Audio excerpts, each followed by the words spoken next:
541, Chapter 45 of the Tenant of Wildfell Hall. Book talk begins at 20:06. Welcome to CraftLit, the podcast for crafters who love books. My name is Heather Ordover, and I'm podcasting from where the Delaware River meets the Old York Road, New Hope, Pennsylvania.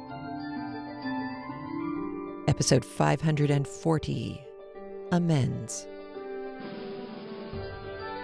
This episode of CraftLit is brought to you by you. Thank you. Well, hello. How are you? I am well. I am drinking coffee because it is early, and those who were on the Thursday night call know this. And those who were on the Tuesday morning call, God bless you, Tracy. I slept straight through my alarm.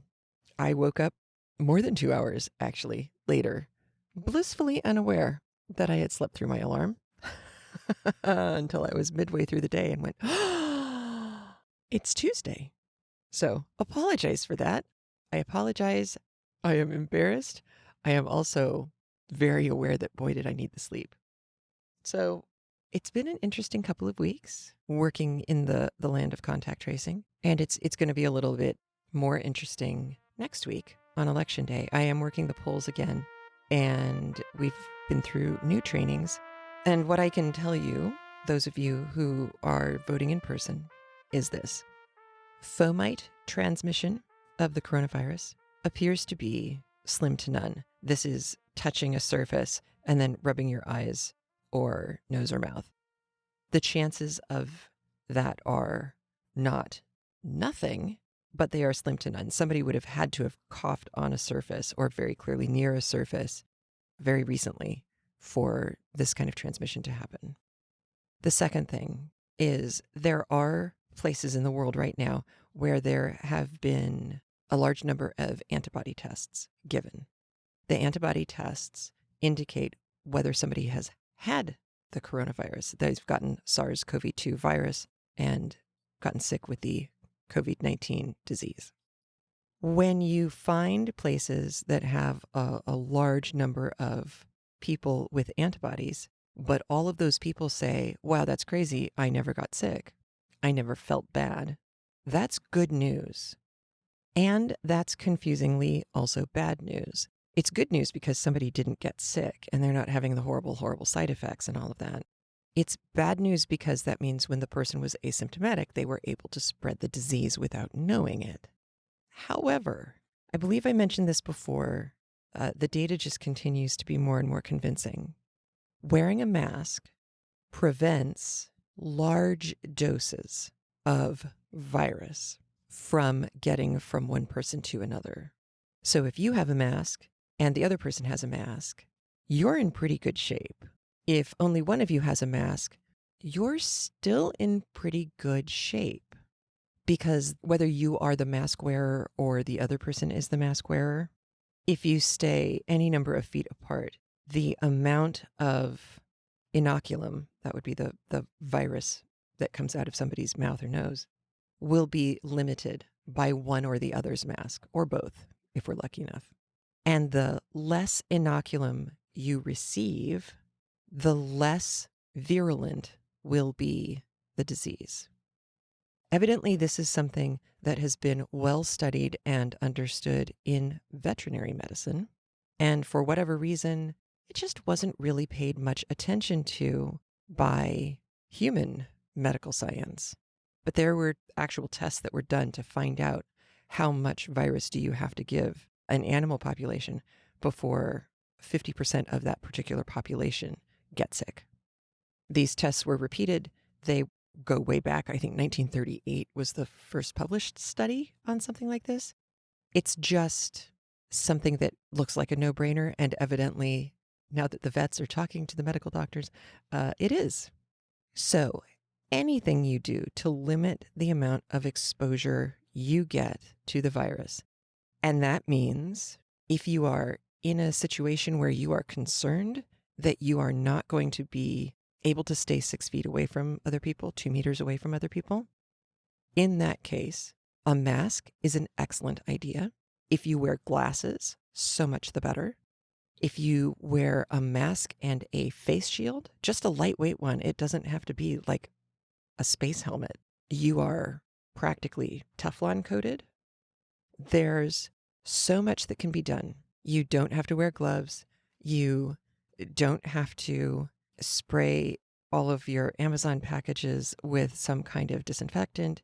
You don't have to leave things in the garage for 3 days before you touch them. All of that is unnecessary. It really comes down to don't get coughed on, sung at, or talked at by someone. And if at all possible, try not to get talked at, sung at, or coughed on by somebody who is not wearing a mask. That's it.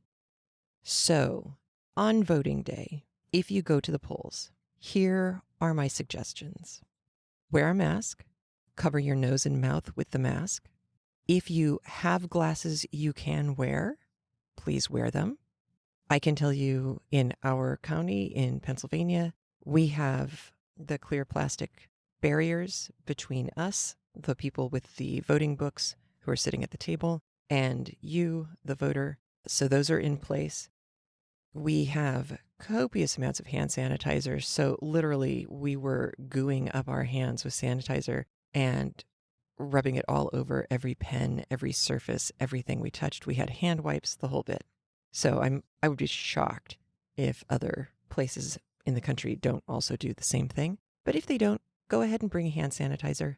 Even though we know that the fomite transmission is slim to none, that doesn't mean you should be risking not having hand sanitizer, or at least washing your hands immediately after leaving a place where there have been lots of people. It's just smart to do. But the chances of you putting yourself at risk by going to a polling place really are quite slim. So I just wanted to make sure that going into next week, as much as I can do to calm any nerves for people who are listening, I wanted to do that. I've voted in every election since I was old enough to vote, so it constantly surprises me that I run into people who just, they vote sometimes. I don't understand. I just don't. when we live in a democracy, well, a republic democracy, it's the one job we've got, and it matters. So go vote. You will be fine. Wear a mask. Wash your hands. Use hand sanitizer. Don't get too close to other people, especially if they're coughing, and you'll be fine. You'll be well. It's good. I promised you some Ireland, is what I did. And I went researching, as I am wont to do.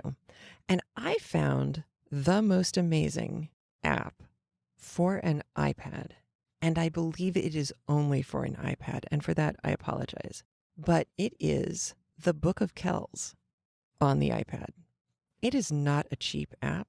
However, the resolution on these images is absolutely extraordinary. And zooming in on things like the portrait of Christ, the color, the detail, the swoopy, well-defined lines. Well, for one thing, now I understand where Terry Gilliam got all of his angels and imagery styles from, because there are, I don't even know how to describe it. The way he uses line in some of his animation just looks like line from the Book of Kells. But there's also there's a specific page. All of the things I've read say it's the most famous Book of Kells page. I don't know if that's true or not. It's the Chi Rho page, which is a truncation of Christ written in Greek. So Chi Rho iota.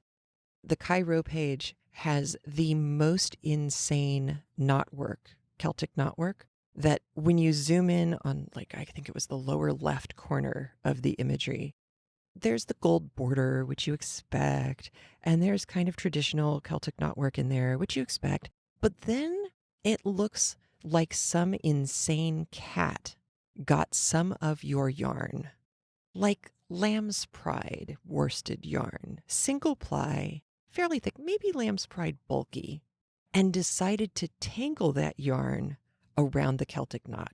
So It is the craziest piece of artwork I have ever seen.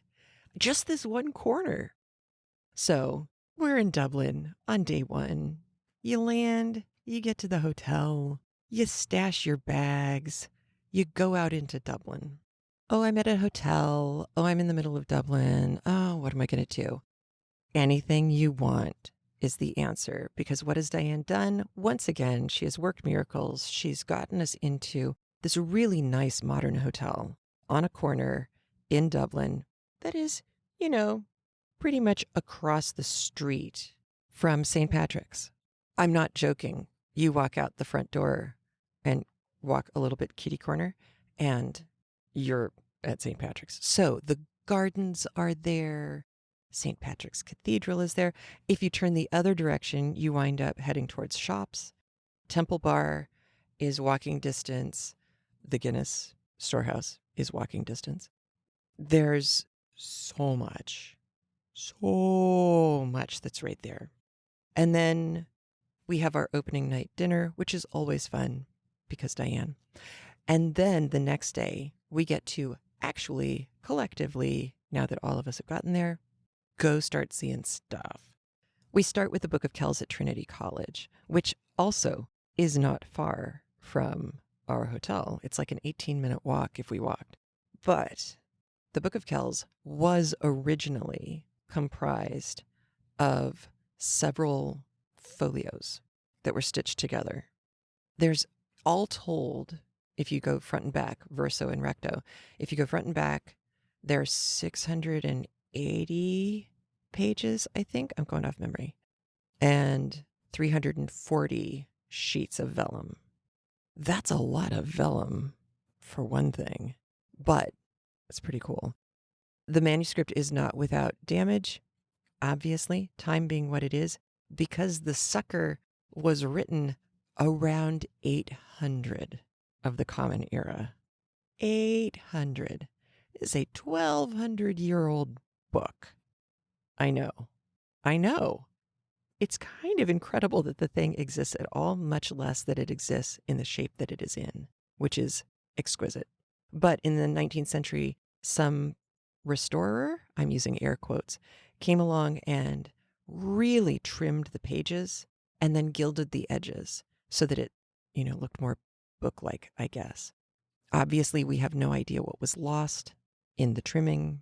Hopefully nothing, except maybe raw edges. But either way, the artwork on the pages remains remarkably intact. Obviously, they had to use natural pigments and dyes. They've located many of them. The blue is probably woad and indigo. The red, there was an iron extract, not surprising because rust, so a red oxide. There was a green that they got, not surprisingly again, from copper, so like a verdigris green. But when it reacted with damp conditions, which of course would never happen in Ireland, why would it? The copper greeniness ate through some of the pages and created holes. So the green hasn't lasted quite as well as the golds and the golds and the yellows and the reds and some of the blues. Either way, though, holy cow, is this thing amazing looking. So because it was stitched together the way it was, and because it has been repaired, and because it has been moved, and all of that, now what they do is they have two sections of the four that are always on display. And there's always a page that is an artwork that is on display and a page that is written that is on display. Because there are something like 2,000 illuminated letters throughout this book. And what is this book about, you ask? Not surprisingly, the four Gospels. Matthew and Mark have portraits. Luke and John's portraits appear to have been lost. They think that they may have been on single sheets that have been kind of stuck in and so easy to lose over the years. What with there being 1,200 of those years to have lost it in. And along with the Gospels, there are some other texts. There's kind of a concordance. It seems kind of like it was a greatest hits book, which didn't surprise me a whole lot, but it's kind of cool. So the thinking, at least among the people at Trinity College, which is where the Book of Kells is, was that this was probably a book that was used on holidays like Easter and not necessarily for daily or weekly use for regular services, simply because you've basically only got the Gospels in there. It appears to have been drawn by 4 people, and the text appears to have been written by several more. And just learning about the way that they've been able to tell who did what, and they don't have names for any of these people, but at least their hands are recognized. Like the work of their hands can be recognized and identifiable. And I think that's just lovely that these historic nameless artists are remembered as individuals as well as part of this amazing collaborative effort of great beauty. Now, there's more art and wonderful stuff that Diane has planned for us for that day. St. Patrick's, for one thing, which is, again, across the street from the hotel. That's where Jonathan Swift was as dean at Trinity. I do have, from back in the day, a modest proposal by Jonathan Swift. Along with Modest Proposal, of course, there's Gulliver's Travels, which we have in our back catalog, which is always worth a listen. Jonathan Swift, satire. Yeah, we need a new Jonathan Swift. That would make me very happy. Actually, we have several good satirists right now that are working. Jordan Klepper is one of the most extraordinary ones, but he's still not Jonathan Swift, not yet. So we'll get to go see Trinity Church. We'll get to go to the National Museum. And then that day, and remember, this is our first day together traveling, we will go to the Guinness Storehouse. And I will not be able to get a pint because Guinness is malted barley, and that will make me very, very ill. But you can get a Guinness and see where they actually make it and how they make it. And the storehouse looks really cool. So I am very excited about that. Plus, I love the way Guinness smells. It just smells so good. It smells like something you can chew. Is what it comes down to. And I love that. So that is our first day out in Dublin. And if you missed last week and you don't know why I'm talking about Dublin, this is your update on the next CraftLit tour, which will be Ireland. It will be October 2021. If you are interested in getting to go see all of these fabulous things with me and Diane and Thing 2 and a whole mess load of awesome people who have already signed up, can I just say how extraordinarily excited I am to see the list of those who are traveling with us. We have a really fantastic group, and we are now well past the halfway mark as far as capacity. So when I say seats are limited, I really, really mean seats are limited.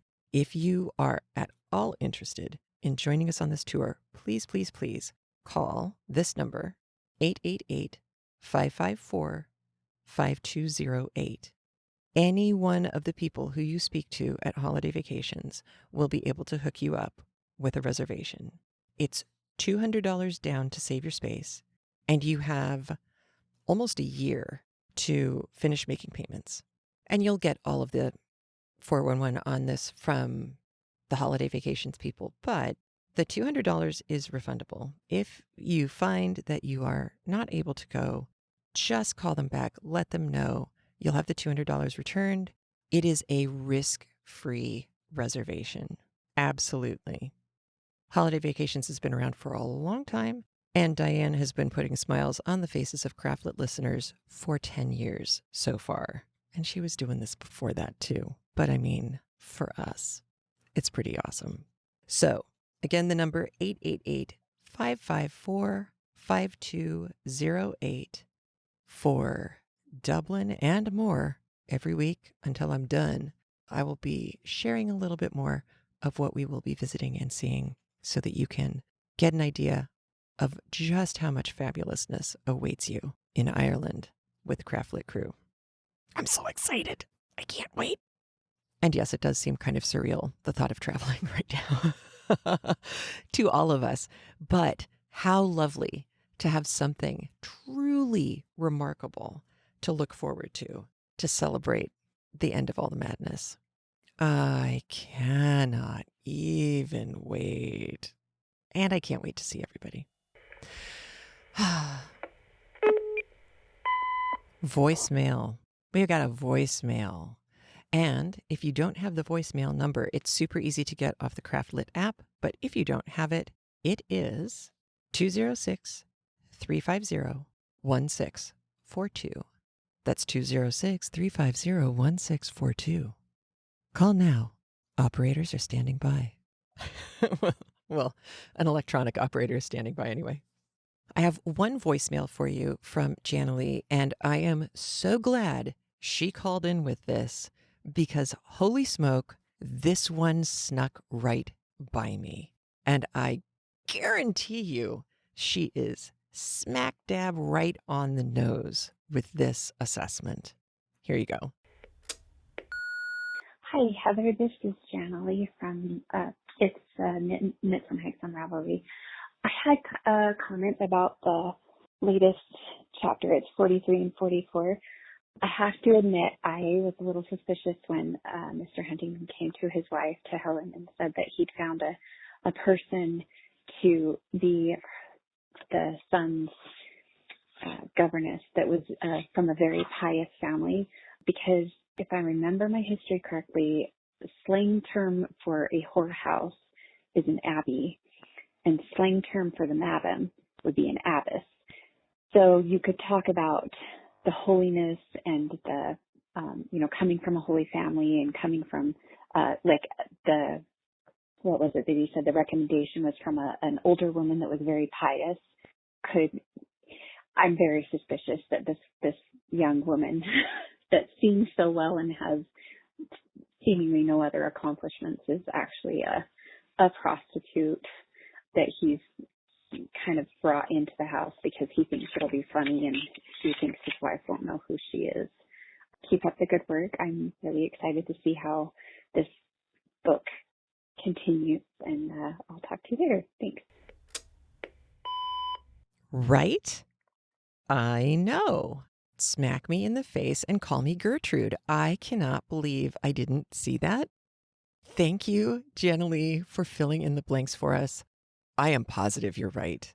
I am absolutely positive you're right, because that is exactly the kind of under the wire inside joke that the Bronte sisters would have gotten away with and probably have seen in some of the slightly reputable magazines that they read when they were children. Ah, perfect. Yes. Love it. And boy, yes, of course, that is exactly the kind of thing that Jerkface would do to humiliate his wife a little more and think that he was so clever because, oh my gosh, look what he was able to pull off. Yeah. You're so right. Thank you. So I think we can agree that this has been a pretty lousy year. And Tracy and Jennifer on the Thursday night phone calls, the Zoom calls, came up with a great idea. A bookmark exchange for CraftLit people. Or, for other people who might enjoy having a bookmark sent to them by somebody they don't know and sending a bookmark to somebody they don't know. Kind of a surprise bonus gift just for being you. So here's how it goes. Think to yourself, I'm going to do this bookmark exchange. Go to the Google form, which you will find a link to at craftlit.com/541 or in the show notes on the app or the show notes anywhere else you get the podcast. Click on that link, sign yourself up. Email, name, address, all that kind of stuff. Also, if you are the kind of person who would be interested in, capable of having another bookmark or two on backup just in case somebody can't finish theirs who's trying to make one, if you can step into the breach and offer an extra, that would be great, because that, stuff always happens. We understand. We've certainly been there. Dates are on there. We're figuring mid-November for sign-up deadline, December 1st for international mailing deadline, and December 10th for within the United States mailing deadline. Everything else you need to know can be found at that Google form. Do you have to make a bookmark? No, absolutely you do not. If you are in a store and you see something and it screams, oh my gosh, a CraftLit listener would love this bookmark, by all means, let that be your bookmark. If you're feeling crafty and you want to do something special, go for it. The only rule is it has to be flat enough that you could use it to mark your place in a book that you're reading. And it probably shouldn't be something that could rot. Like don't press a mushroom that hasn't had all the moisture wicked out of it yet. That would be kind of gross. As long as it's something that can fit between the pages of a book and mark your place, that counts as a bookmark. And that's it. It can also be those little, triangle bookmarky things that you put at the top corner of a book to mark your place. That's all. So, if you're interested in giving and receiving a little something special this year, not a huge project, not onerous, not massively expensive, it's basically the bookmark and the cost of postage. And we have a space for you to indicate if you would be willing to ship internationally as well, because as you know, we are all over the world. There you go. That's it. So find the forum, craftlit.com/541 and join in. So we come to chapter 45. We are less than 10 chapters from the end of the book. And I remember thinking at this point when I first read it, well, hang on, how can this happen? I felt very much like Fred Savage in The Princess Bride when Wesley dies. And the little kids all, but wait, he can't be dead, because this chapter's hard. This chapter is important. This chapter is all about the conversation that Anne Bronte has in her head. Gilbert has read the journal. Gilbert knows what Helen's been through. And Gilbert knows that Helen is still married. Our two main characters are in an impossible situation. And especially knowing Helen like we do now, it's a super impossible situation. And the conversation that they are about to have is very much at the heart of a lot of Anne Bronte's writings and poems. The crux of it goes like this. Heaven is perfect. Heaven is incorporeal. We don't have any bodies anymore. We don't have any bodies anymore, so we don't really have any distinctions between one heavenly spirit and another. If we are pure beings of bliss and serenity, which is an interesting kind of combination there too, how can we still be us? And if we can't still be us, then does saying to somebody who is about to pass on, don't worry, we will see each other in heaven, mean anything? And Anne Bronte swung from both sides of the answer to that larger question. And you will hear Helen's voice being one side of her internal argument, and Gilbert being another side of the internal argument, eventually arriving at a compromise. Because what else could they possibly do? So Gilbert seeing Helen is important. What happens after that, I think, is just as important. Maybe not in the heart of Anne Bronte's spiritual life important, but in the importance to us of the characters in the story. So let's listen to chapter 45 of The Tenant of Wildfell Hall by Anne Bronte, read for us by Eden Ballantyne. Here we go.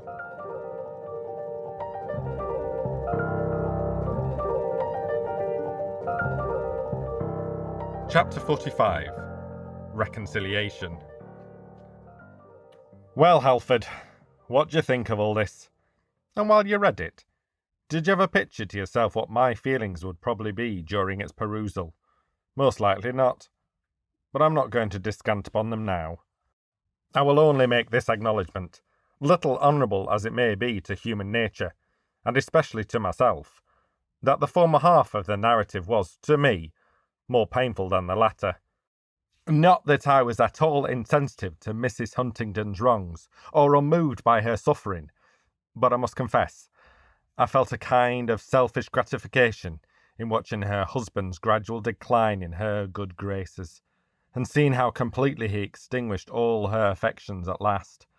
The effect of the whole, however, in spite of all my sympathy for her, and my fury against him, was to relieve my mind of an intolerable burden, and fill my heart with joy, as if some friend had roused me from a dreadful nightmare. It was now near 8 o'clock in the morning, for my candle had expired in the midst of my perusal, leaving me no alternative but to get another, at the expense of alarming the house, or go to bed, and wait for the return of daylight. On my mother's account, I chose the latter, but how willingly I sought my pillow, and how much sleep it brought me, I leave you to imagine. At the first appearance of dawn, I rose, and brought the manuscript to the window, but it was impossible to read it yet. I devoted half an hour to dressing, and then returned to it again. Now, with a little difficulty, I could manage, and with intense and eager interest, I devoured the remainder of its contents. When it was ended, and my transient regret at its abrupt conclusion was over, I opened the window, and put out my head to catch the cooling breeze, and imbibe deep draughts of the pure morning air.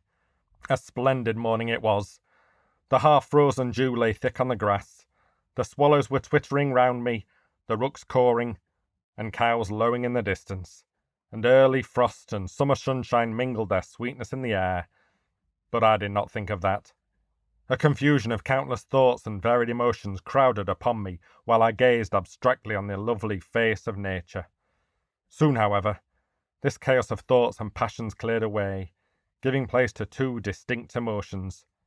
Joy, unspeakable that my adored Helen was all I wished to think her, that through the noisome vapours of the world's aspersions and my own fancied convictions, her character shone bright and clear and stainless as the sun. I could not bear to look on. And shame, and deep remorse for my own conduct. Immediately after breakfast, I hurried over to Wildfell Hall. Rachel had risen many degrees in my estimation since yesterday, and I was ready to greet her quite as an old friend. But every kindly impulse was checked by the look of cold distrust she cast upon me on opening the door. The old virgin had constituted herself the guardian of her lady's honour, I suppose, and doubtless she saw me as another Mr. Hargrave, only the more dangerous in being the more esteemed and trusted by her mistress. "Missus can't see anyone today, sir. She's poorly," said she, in answer to my inquiry for Mrs. Graham. "But I must see her, Rachel," said I, placing my hand on the door to prevent it being shut against me.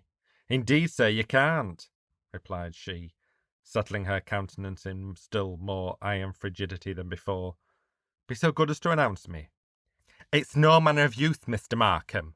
She's poorly, I tell you."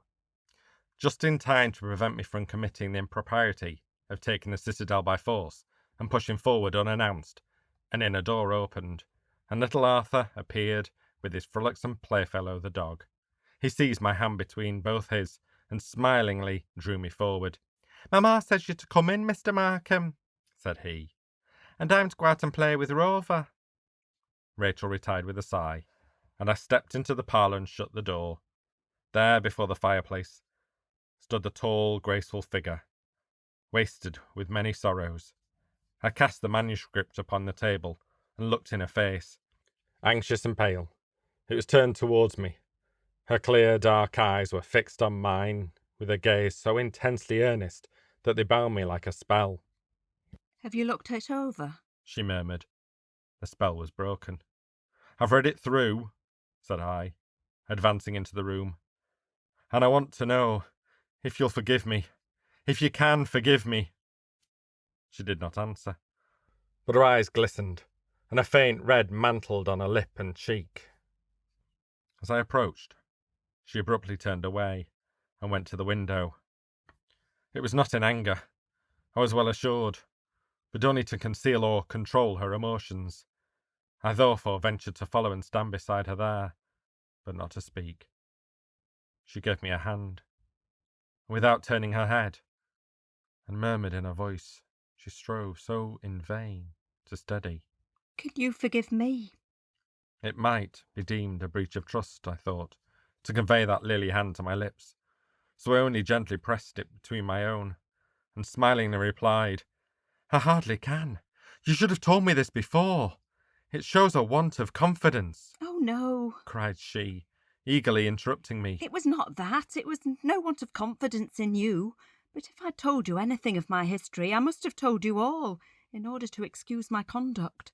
And I might well shrink from such a disclosure till necessity oblige me to make it. But you forgive me. I have done very, very wrong, I know. But as usual, I have reaped the bitter fruits of my own error, and I must reap them to the end. Bitter indeed was the tone of anguish, repressed by the resolute firmness in which this was spoken. Now I raised her hand to my lips, and fervently kissed it again and again, for tears prevented any other reply. She suffered these wild caresses without resistance or resentment. Then suddenly turning away from me, she paced twice or thrice through the room. I knew by the contractions of her brow, the tight compression of her lips, and wringing of her hands, that meantime a violent conflict between reason and passion was silently passing within. At length she paused before the empty fireplace, and turning to me, said calmly, if that might be called calmness which was so evidently the result of violent effort, Now, Gilbert, you must leave me. Not this moment, but soon, and you must never come again. "Never again, Helen! Just when I love you more than ever!" For that very reason, if it be so, we should not meet again. I thought this interview was necessary. At least I persuaded myself it was so, that we might severally ask and receive each other's pardon for the past. But there can be no excuse for another. I shall leave this place as soon as I have means to seek another asylum, but our intercourse must end here. "End here!" echoed I, and approaching the high carved chimney-piece, I leant my hand against its heavy mouldings, and dropped my forehead upon it in silent, sullen despondency. You must not come again, continued she. There was a slight tremor in her voice, but I thought her whole manner was provokingly composed, considering the dreadful sentence she pronounced. You must know why I tell you so. And you must see that it is better to part at once. If it be hard to say adieu forever, you ought to help me. Will you promise not to come? If you won't, and if you do come here again, you will drive me away before I know where to find another place of refuge or how to seek it. "Helen," said I, turning impatiently towards her, "I cannot discuss the matter of eternal separation calmly and dispassionately as you can do. It is no question of mere expedience with me. It is a question of life and death." She was silent. Her pale lips quivered, and her fingers trembled with agitation, as she nervously entwined them in the hair chain, to which was appended her small gold watch, the only thing of value she had permitted herself to keep. I had said an unjust and cruel thing, but I must needs follow it up with something worse. "But Helen," I began in a soft, low tone, not daring to raise my eyes to her face, "that man is not your husband. In the sight of heaven, he has forfeited all claims to—" She seized my arm, with a grasp of startling energy. Gilbert, don't!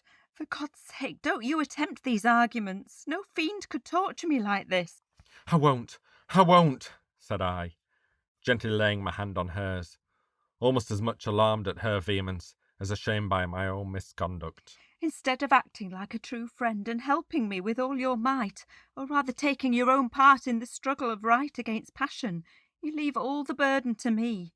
And not satisfied with that, you do your utmost to fight against me when you know that. She paused, and hid her face in her handkerchief.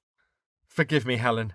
I will never utter another word on the subject, but may we not still meet as friends? It will not do, she replied, mournfully shaking her head, and then she raised her eyes to mine, with a mildly reproachful look that seemed to say, "You must know that as well as I do." "Then what must we do?" "I will do whatever you desire, only do not say that this meeting is to be our last." And why not? Don't you know that every time we meet, the thoughts of the final parting will become more painful? Don't you feel that every interview makes us dearer to each other than the last? The utterance of this last question was hurried and low, and the downcast eyes and burning blush too painfully showed that she, at least, had felt it. She was scarcely prudent to make such an admission, or to add, as she presently did. I have power to bid you go now. Another time it might be different. But I was not base enough to attempt to take advantage of her candour. But we may write, I timidly suggested. You will not deny me that consolation. We can hear of each other through my brother. Your brother! A pang of remorse and shame shot through me. She had not heard of the injury that he had sustained at my hand, and I had not the courage to tell her. Your brother would not help us, I said. He would have all communication between us entirely at an end. And he would be right, I suppose. As a friend of both, he would wish us both well, and every friend would tell us it was in our interests, as well as our duty, to forget each other, though we might not see it ourselves.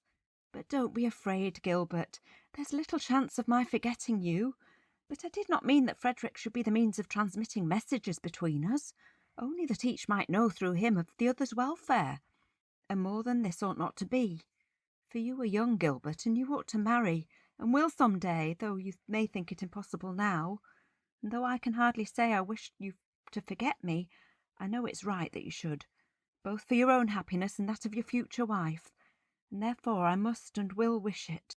And you are young too, Helen, I boldly replied. And when that profligate scoundrel has run through his career, you will give your hand to me. I'll wait till then. But she would not leave me this support.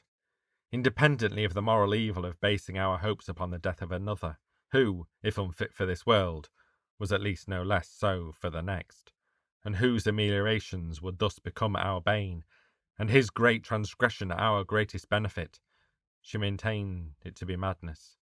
Many men of Mr. Huntington's habit had lived to a ripe, though miserable, old age.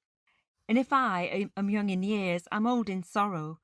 But even if trouble should fail to kill me before vice destroys him, think, if he reached but 50 years or so, would you wait 20 or 15, in vague uncertainty and suspense, through all the prime of youth and manhood, and marry at last a woman faded and worn as I shall be, without ever having seen me from this day to that? You would not. She continued, interrupting my earnest protestations of unfailing consistency. Or if you would, you should not. Trust me, Gilbert, in this matter. I know better than you. You think me cold and stony-hearted, and you may, but... I don't, Helen. Well, never mind. You might if you would. But I've not spent my solitude in utter idleness. I'm not speaking now from the impulse of the moment, as you do. I've thought of all these matters again and again, and I've argued these questions with myself, and pondered well our past and present and future career. And believe me, I've come to the right conclusion at last. Trust my words rather than your own feelings now, and in a few years you will see that I was right, though at present I can hardly see it myself. And don't argue against me any more. All you can say has already been said by my own heart and refuted by my reason. It was hard enough to combat these suggestions as they were whispered within me. In your mouth they're 10 times worse, and if you knew how much they pain me, you would cease at once, I know. If you knew my present feelings, you would even try to relieve them at the expense of your own. I will go, in a minute, if that can relieve you, and never return, said I with bitter emphasis. But if we may never meet again, and never hope to meet again, is it a crime to exchange our thoughts by letter? May not kindred spirits meet and mingle in communion, whatever by the fate and circumstances of their earthly tenements? They may.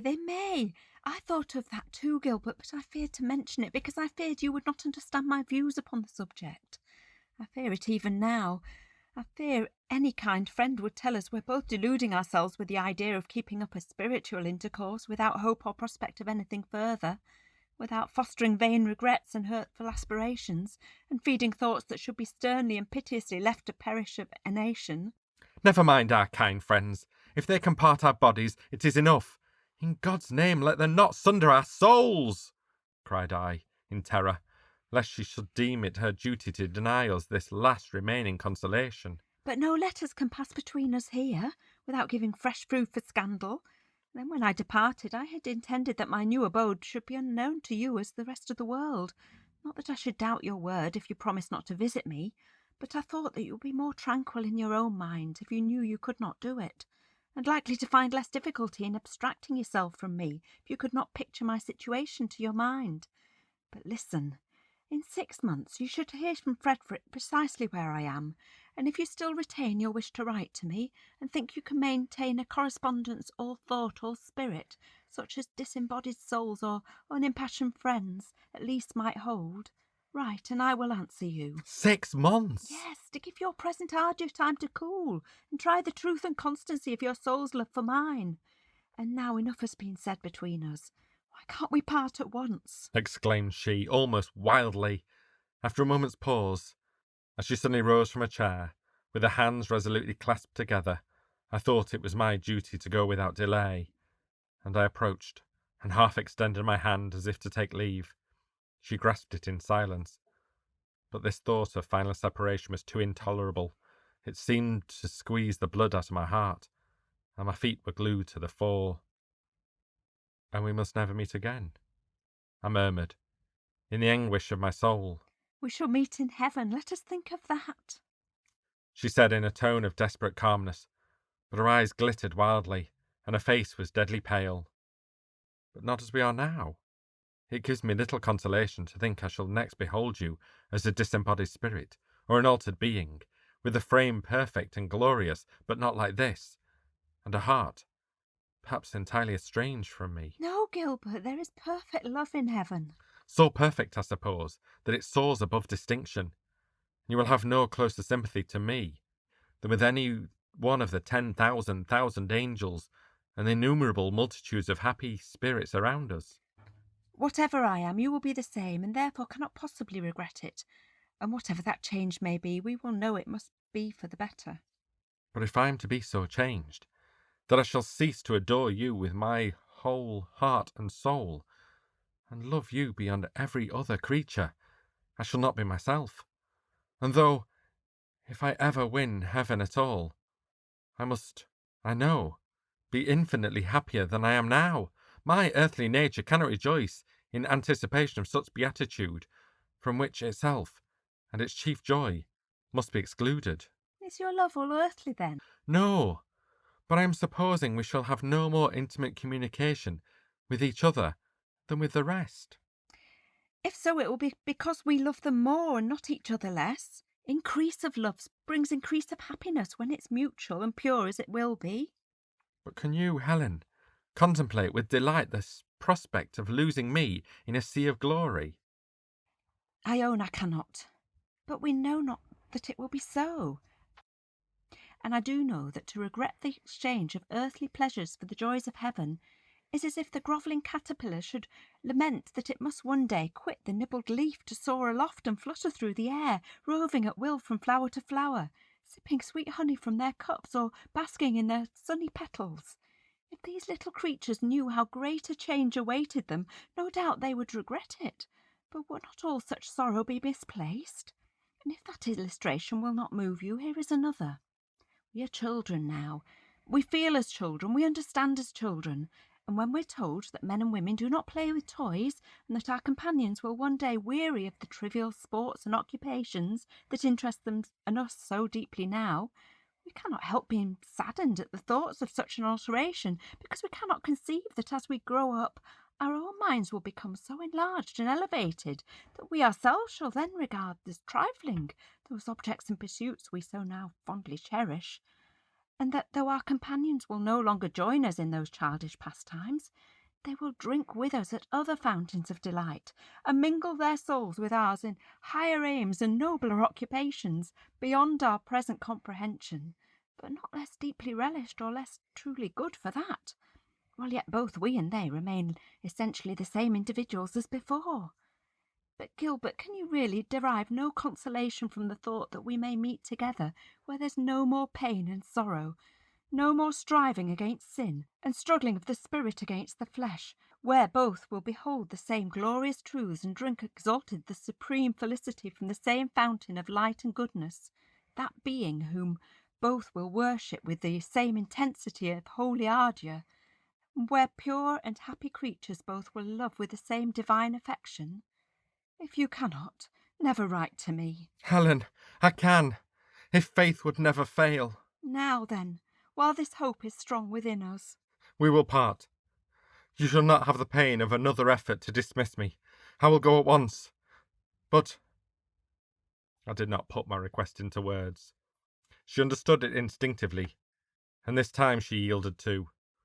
Or rather, there was nothing so deliberately as requested or yielding in the matter. There was a sudden impulse that neither could resist. One moment I stood and looked into her face. The next I held her to my heart, and we seemed to grow together in a close embrace from which no physical or mental force could render us. I whispered, "God bless you," and "Go, go," was all she said. But while she spoke, she held me fast. Without violence, I would not have obeyed her. At length, however, by some heroic effort, we tore ourselves apart, and I rushed from the house.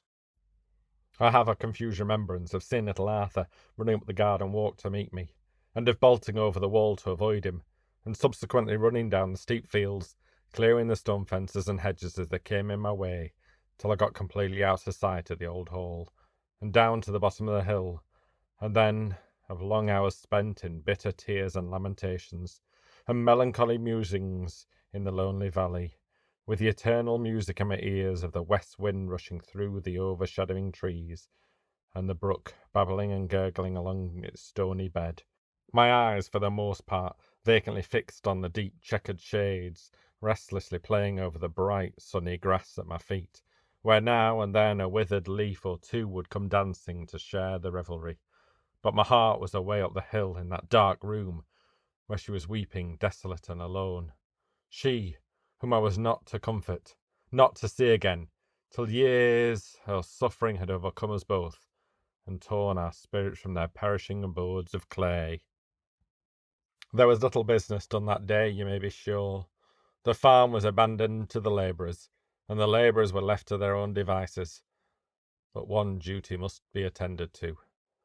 I had not forgotten my assault upon Frederick Lawrence, and I must seem to apologise for the unhappy deed. I would fain have put it off till the morrow, but what if he should denounce me to his sister in the meantime? No, no, I must ask his pardon today, and entreat him to be lenient in his accusation, if the revelation must be made. I deferred it, however, till the evening, when my spirits were more composed, and when, oh wonderful perversity of human nature, some faint germs of indefinite hopes were beginning to rise in my mind. Not that I intended to cherish them, after all that had been said on the subject, but there they must lie for a while, uncrushed, though not encouraged, till I had learnt to live without them. Arrived at Woodford, the young squire's abode, I found no little difficulty in obtaining admission to his presence. The servant that had opened the door told me his master was very ill, and seemed to think it doubtful whether he would be able to see me. I was not to be balked, however. I waited calmly in the hall to be announced, but inwardly determined to take no denial. The message was such as I expected, a polite intimation that Mr. Lawrence could see no one. He was feverish, and must not be disturbed. "I shall not disturb him long," said I, "but I must see him for a moment. It is on business of importance that I wish to speak to him." "I'll tell him, sir," said the man, and I advanced further into the hall and followed him nearly to the door of the apartment where his master was, for it seemed he was not in bed. The answer returned that Mr. Lawrence hoped I would be so good as to leave a message or a note with a servant, as he would attend to no business at present. "I may as well see him as you," said I, and, stepping past the astonished footman, I boldly rapped at the door, entered, and closed it behind me. The room was spacious and handsomely furnished, very comfortable too, for a bachelor. A clear red fire was burning in the polished grate. A superannuated greyhound, given up to idleness and good living, lay basking before it on the thick, soft rug, on one corner of which, beside the sofa, sat a smart young Springer, looking wistfully up at his master's face, perhaps asking permission to share the couch, or it might be only soliciting a caress from his hand or a kind word from his lips. The invalid himself looked very interesting, as he lay reclining there, in his elegant dressing gown, with a silk handkerchief bound across his temple. His usual pale face was flushed and feverish. His eyes were half closed, until he became sensible of my presence, and then he opened them wide enough. One hand was thrown listlessly over the back of the sofa, and held a small volume with which, apparently, he had been vainly attempting to beguile the weary hours. He dropped it, however, in a start of indignant surprise, as I advanced into the room and stood before him on the rug. He raised himself on his pillows, and gazed upon me with equal degrees of nervous horror, anger, and amazement depicted on his countenance.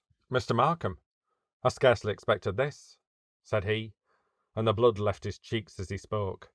"I know you didn't," answered I, "but be quiet a minute, and I'll tell you what I came for." Unthinking, I advanced a step or two nearer. He winced at my approach, with an expression of aversion and instinctive physical fear, anything but conciliatory to my feelings. I stepped back, however. "Make your story a short one," said he, putting his hand on the small silver bell that stood on the table beside him, "or I shall be obliged to call for assistance. I'm in no state to bear your brutalities now, or your presence either." And in truth, the moisture started from his pores, and stood on his pale forehead like dew. Such a reception was hardly calculated to diminish the difficulties of my inevitable task. It must be performed, however, in some fashion, and so I plunged into it at once, and floundered through it as I could. "The truth is, Lawrence," said I have not acted quite correctly towards you of late, especially on this last occasion, and I'm come in short, to express my regret for what has been done, and to beg your pardon. If you don't choose to grant it," I added hastily, not liking the aspect of his face, "it's no matter, only I've done my duty, that's all." "It's easily done," replied he, with a faint smile broadening into a sneer, "to abuse your friend, and knock him on the head without any assignable cause, and then tell him the deed was not quite correct. But it's no matter whether he pardons it or not." "I forgot to tell you that it was a consequence of a mistake," muttered I. "I should have made a very handsome apology, but you provoked me so confoundedly with your— Well, I suppose it's my fault. The fact is, I didn't know that you were Mrs. Graham's brother, and I saw and heard some things respecting your conduct towards her which were calculated to awaken unpleasant suspicions that, allow me to say, a little candour and confidence on your part might have removed, and at last I chanced to overhear a part of a conversation between you and her that made me think I had the right to hate you." "And how came you know that I was her brother?" asked he, in some anxiety. "She told me herself. She told me all. She knew I might be trusted. But you needn't disturb yourself about that, Mr. Lawrence, for I've seen the last of her." "The last? Is she gone, then?" "No, but she has bid adieu to me, and I have promised never to go near that house again while she inhabits it." I could have groaned aloud at the bitter thoughts awakened by this turn of the discourse, but I only clenched my hands and stamped my foot upon the rug. My companion, however, was evidently relieved. "You have done right," said he in a tone of unqualified approbation, while his face brightened into an almost sunny expression. "And as for the mistake, I am sorry for both our sakes that it should have occurred. Perhaps you can forgive me for want of candour. And remember, as some part mitigation for the offence, how little encouragement to friendly confidence you have given me of late." Yes, I remember it all. Nobody can blame me more than I blame myself in my own heart. At any rate, nobody can regret more sincerely than I do the results of my brutality, as you rightly term it." "Never mind that," said he, faintly smiling. "Let us forget all unpleasant words on both sides, as well as deeds, and consign to oblivion everything that we have cause to regret. Have you any objection to take my hand, or you'd rather not?" It trembled through weakness, as he held it out, and dropped before I had time to catch it, and give it a hearty squeeze, which he had not the strength to return. "How dry and burning your hand is, Lawrence," said I. "You are really ill, and I have made you worse by all this talk." "Oh, it's nothing. Only a cold got by the rain. My doing, too. And never mind that. But tell me, did you mention this affair to my sister?" "To confess the truth, I had not the courage to do so. But when you tell her, will you just say that I deeply regret it and... Oh, never fear. I shall say nothing against you as long as you keep your good resolution to remain aloof from her. She's not heard of my illness, then, that you are aware of? I think not. I'm glad of that, for I've been all this time tormenting myself with the fear that somebody would tell her I was dying, or desperately ill, and she'd be either distressing herself on account of her inability to hear from me, or do me any good, or perhaps committing the madness of coming to see me. I must contrive to let her know something about it, if I can, continued he, reflectively, or she will be hearing some such story. Many would be glad to tell her such news, just to see how she would take it, and then she might expose herself to fresh scandal. I wish I had told her, said I. If it were not for my promise, I would tell her now. By no means, I'm not dreaming of that.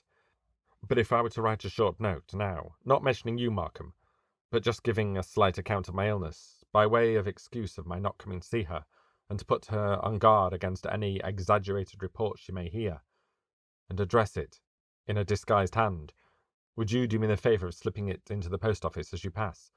For I dare not trust any of the servants in such a case. Most willingly I consented, and immediately brought him to his desk. There was little need to disguise his hand, for the poor fellow seemed to have considerable difficulty in writing at all, so as it to be legible. When the note was done, I thought it time to retire, and took leave, after asking if there was anything in the world I could do for him, little or great, in way of alleviating his suffering and repairing the injury I have done. No, said he, you have already done much towards it. You have done more for me than the most skilful physician could do. For you have relieved my mind of the two great burdens, anxiety on my sister's account, and deep regret upon your own. For I do believe these two sources of torment have had more effect in working me into the fever than anything else, and I'm persuaded I shall soon recover now. There is one more thing you can do for me, and that is, come and see me now and then. For you see I am very lonely here, and I promise your entrance shall not be disputed again. I engaged to do so, and departed with a cordial pressure of the hand. I posted the letter on my way home, most manfully resisting the temptation of dropping in a word for myself at the same time. Okay, so Gilbert has learned some. He still has a way to go, but he's better. And he does seem to have a much better conception of his flaws. And again, it's tricky because Gilbert, now older man, is writing about Gilbert, younger man, and he has his moments of being honest, and then he has his moments that look a little like self-delusion still, because he's human. But now he has a metric against which he can measure himself. And even though it would be so easy for him, if he really were a complete and utter jerk, to be able to say, well, at least I'm not that bad, which I'm sure he does say to some extent, he doesn't seem to be doing the, well, at least I'm not that bad, and then going on and being kind of clunk in his pre-reading Helen's journal way. He is trying. He is working on growing up. He is working of being worthy of Helen's affection, even though he's not going to have it. She's still married, and she turned down another guy who was easier to attain and would have gotten her away from her husband faster, sooner, and easier. Now she's in this weird limbo, and Gilbert's there with her. And they are making do with the promise that when they die, they'll be able to be together, and leave it at that. I thought Frederick's remarkable turnaround was a little easy. And I'm not sure about what's going on with Frederick right yet. It's hard at this point to see whether this was just Anne wanting to get on with it and get out of this portion of the situation she's put her characters in, or if this really is an indication of how Gilbert and Lawrence are going to be in the future. So that's a little hard to read. But Gilbert's working at it. He's trying. And it's tough, especially after reading all of that heartbreaking story of Helen's life, for him not to be able to even be there to comfort her and to say, I get it. You know, I'm the eyes across the table into which you can look and see somebody understanding you. She's giving that up, and he's letting go of knowing that he could be that person to comfort her. And that's hard, but necessary. They are adulting. Yuck. Anyway, there we are. Another remarkably horrible trauma, I mean, by Huntington being the trauma. Huntington-free chapter. I hope you enjoyed it. All right, you be well, take care of yourselves, wash your hands, wear a mask, take care of each other. I'll talk to you soon. Bye. If you like what you heard today, please leave a review over at iTunes. Join us on Facebook. Meet up with the knitters on CraftLit's Corner of Ravelry. Stay in the know on Instagram, or add your name to our mailing list, which I promise will never spam you. In fact, you probably want to buy a lottery ticket on any day that you get a message from the CraftLit mailing list, because that'll be a special day. And remember, if your hands are too busy to pick up a book, at least you can turn one on.